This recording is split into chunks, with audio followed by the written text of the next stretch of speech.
Is Djed Spence Tottenham Hotspur's best player? Pause, wait for effect.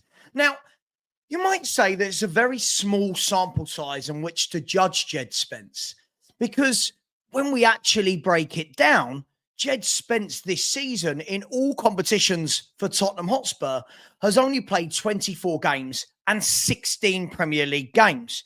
And before that for Tottenham, he'd only ever played 6 games. So this is a guy that's played 30 games of football in a Spurs shirt across all competitions. But is there a lot for him to go up against? Is there any standout players right now where you say, that player's easily better than Djed Spence? Now, for me, I don't think he is our best player. I think he is one off, and I think he's slowly developing into our most consistent. But I've just watched a very interesting podcast on the Rio Ferdinand podcast. I'm sure you've all seen it.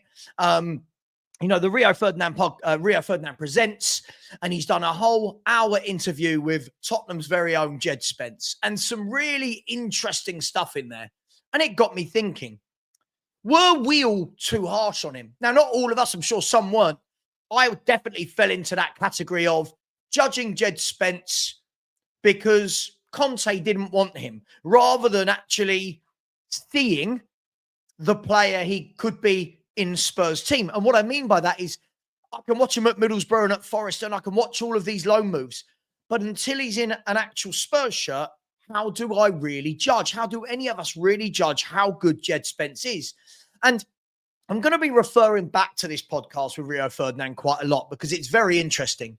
And one of the key moments, by the way, I've put the link to this podcast in the bio of this video so you can see it for yourself. And Rio Ferdinand can thank me later.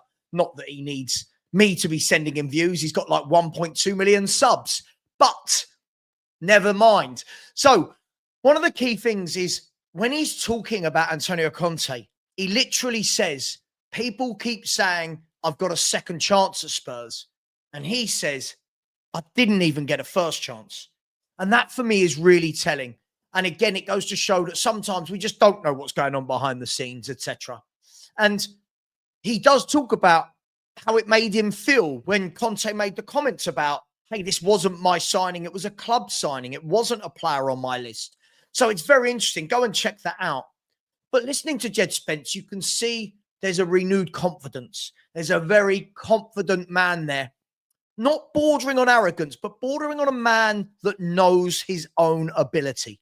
He talks about his ability to defend and attack. And he says that stands him out from other fullbacks in the league, that most are very good going forward or they're good at the back. But there's not many with the combination of back and forward. So it's very, very interesting listening to talk about that. And he's talking about how he's got his chance in the team through injuries. And let's be fair, anybody who said, oh, Ange has developed him and brought him on well, Ange wasn't giving this guy a game of football. Djed Spence has only played because of injuries. And that's not a slight on Djed Spence. That's more of a dig at the manager. But alas, the injuries did occur and Djed Spence did get his opportunity. And Djed Spence, for me now, has to be the first defender on the team sheet. I think he is the best one-on-one defender we've got. I think he is the most athletic. He doesn't seem to be injury prone like the other players. Van der Ven and Romero are highly injury prone. Udogie seems injury prone. Djed Spence, as of touch wood, so far doesn't seem to be that guy. So listen, do I think Djed Spence is the finished article? Not at all. He's 24. He's still got room to grow, and he could still hit his peak in the next 2-3 years.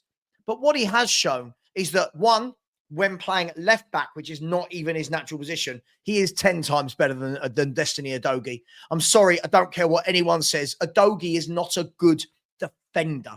He is a good footballer, but he is not a good defender. One-on-one situations, fullbacks, wingers love running at Udogie. They do not like running at Spence. Porro, very good footballer. Again, not a fullback, not a defensive fullback in any way, shape or form. Djed Spence is.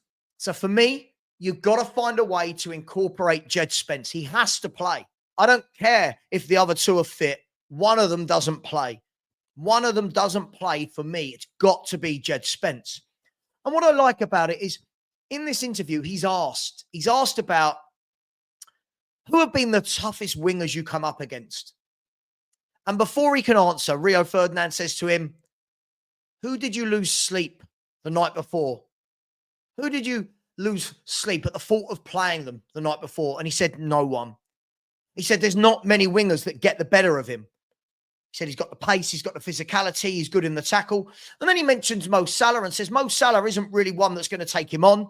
Mo Salah is more one that you need to be a bit more clever for where is Mo Salah positioned. He pulls off of the back of the defender really well, gets himself in goal scoring opportunities. But he said Mo Salah's not going to beat him one-on-one. He talks about Kylian Mbappe. It's a very, very interesting watch. So for me, I'm asking, with this in mind, is he our best player? Can anyone else truly put their stake to the claim? Can anyone truly put their stake to the claim that they are the best player at Tottenham Hotspur? For me, everyone knows, I think it's James Maddison. I think he is criminally underused. I think he's used in the wrong way. I don't think this manager knows how to manage a player like James Maddison. I don't think that he'll like that James Maddison probably speaks up. And again, in this interview, Djed Spence talks about James Maddison being one of the best. He says he's one of the best in the Premier League. And what he talks about is James Maddison being captain material. He calls him a leader. He said that James Maddison is the one in the squad that puts his arm around the younger players. He texts the players saying, come on, you know what you need to do today. Well done. You were good today. You know what you need to work on. He said he is the one that talks to the younger players at the training ground. So again, for all those people that say, oh, Maddison this, he downs tools, Maddison's a bad influence, the players within the club are acknowledging that James Maddison is the leader. Now, when he talks about Sonny as a leader, he talks about Sonny's more of a leader from a lead by example type of player. Eat the right things. First into training. Train hard. Give your all. You know, the numbers that he puts up. He said he's not a shouter. He's not a screamer. He said James Maddison's a talker. James Maddison's the one that when he's on the pitch, he's talking to everyone. So I thought that was quite telling as well. And for me, I think it's really, really interesting that James Maddison gets talked about in such a bad light by so many Spurs fans. For me, first name on the team sheet is James Maddison.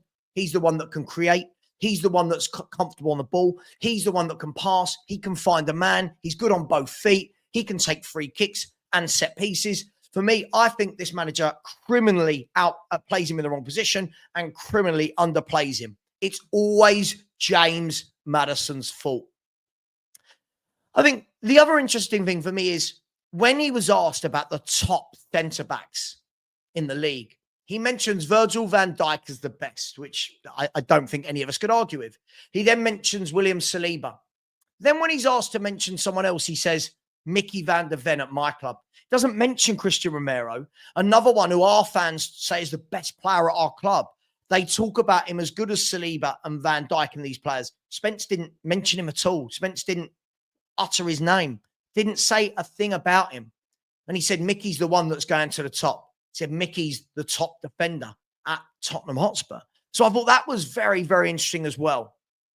But for me, I'm going to ask this. What do you lot think? Where should Djed Spence play week in, week out? Should he be on the left? Should he be on the right? Is there anyone out there that doesn't think he should play? Let me know what you think. The last thing I'll say, he talks about the difference in training between Conte and Ange. And he said that Conte's was very repetitive. Every day, same drill, same drill, same drill. He said Ange mixes it up. But what he did say, and this is very telling, and this is what many of us have said about Ange Postecoglou. I know the Ange Postecoglou fans don't want to hear this, but he said, Rio Ferdinand says to him, if the game is getting away from you, if you need 5 minutes, to hanker down, to sit in, to stem the flow, are you as players allowed to do that yourself? And he says, no, our manager wants us playing like this. This is how we play. And he will not tell us off if we continue to play like that and lose. He takes it on himself. And Rio Ferdinand said, I can't understand this. If a game's getting away from you, you want your better players, your leaders in a game to say, stop what you're doing. Right. sit in, take this pressure for a little bit. And Djed Spence said, that's not what Ange wants. So for any of those people out there that tell you that Ange adapts, that Ange allows his players to do these things, he doesn't. Listen, I thought it was a really good watch. It's very interesting. The link is in there. Go and watch it. I think Djed Spence is quite quiet, seems quite shy, but a very, very interesting take on all things Tottenham. He talks a little bit about Archie Gray, not too much. He said he can go right to the top. He doesn't really elaborate too much on Archie's qualities, but it's a very, very interesting watch. So please go and watch that. Please like, please subscribe. Let me know your feelings. Djed Spence, how are you feeling about him? Is he that good? Are we all going a little bit overboard? And the reason I say that is when you look at this, it's a player that's had a lot of loans. He's had a lot of loans. Nottingham Forest, Rennes, Leeds, Genoa. But he's now back at Tottenham and he's now settled. He's confident. Surely one of the first names on the team sheet. Take care. Smash the like. Please subscribe. And I will be in the comments talking to you all. Take care. Bye-bye.